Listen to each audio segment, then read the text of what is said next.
Muy buenos días tengan todos ustedes o muy buenas tardes, dependiendo en el momento en que estén viendo este video. Mi nombre es Giovanna Claritza Ochoa Navía, estudiante de la carrera de Derecho de la Universidad Nacional del Oriente, primer semestre.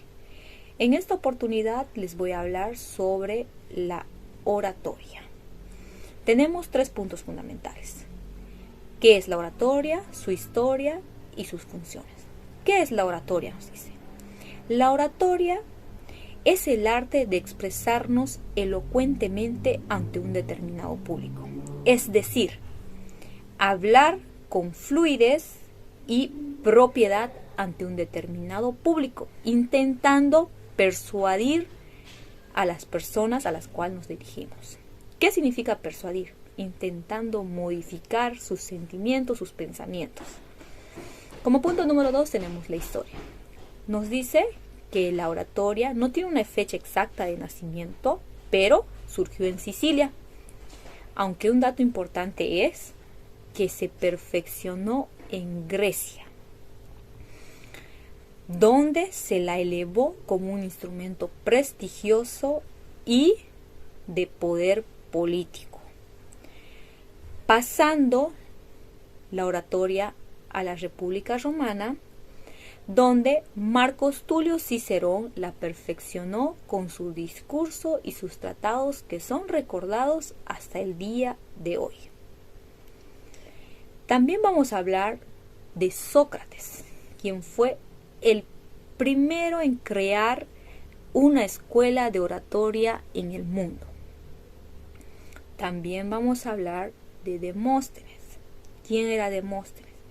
Demóstenes era una persona que decía que no importaba cómo decías o cómo te expresabas, sino qué es lo que tú expresabas o emitías.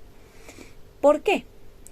Porque Demóstenes era una persona tartamuda, que su aprendizaje surgió a partir de todos los libros que él leyó, buscando la fluidez al momento de expresarse o relacionarse con las otras personas.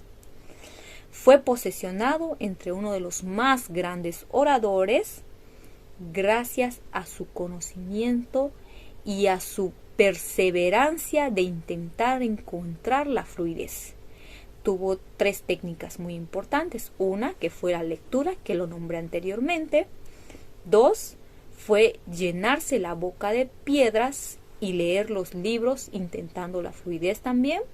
Y 3, insertar o no, ponerse tijeras en los labios para intentar mejorar la fluidez. Demóstenes nos demostró que lo que uno quiere se va a lograrlo mediante la perseverancia. ¿Por qué? Porque esta persona fue una persona muy perseverante y que hizo todo lo posible para lograr el puesto en el cual se le dio.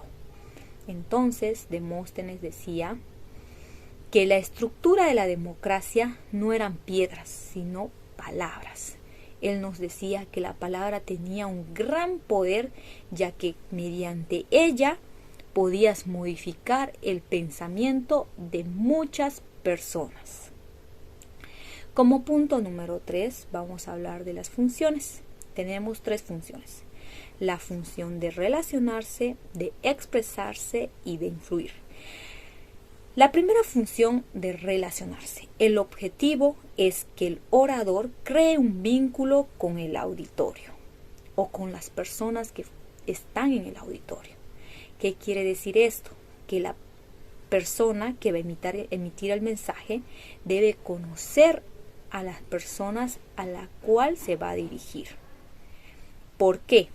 Porque no va a ser la misma expresión que va a utilizar a un grupo de niños que a un grupo de jóvenes o a un grupo de personas mayores.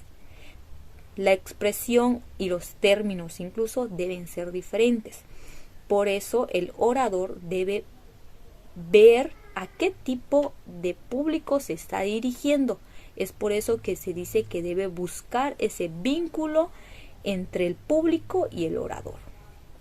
expresarse, expresar sentimientos, pensamientos, ideas al público. Y influir.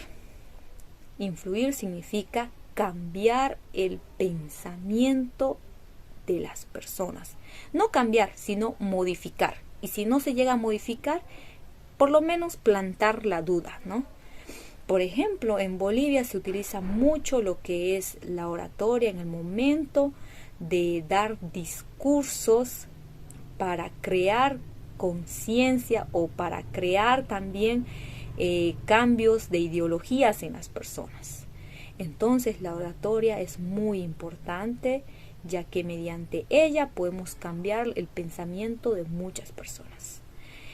Voy a terminar esta breve exposición diciendo una frase célebre de Harvey Diama, quien decía: si tú no sabes qué quieres conseguir con tu presentación o con tu expresión, tu audiencia no sabrá tampoco. Eso es todo, gracias.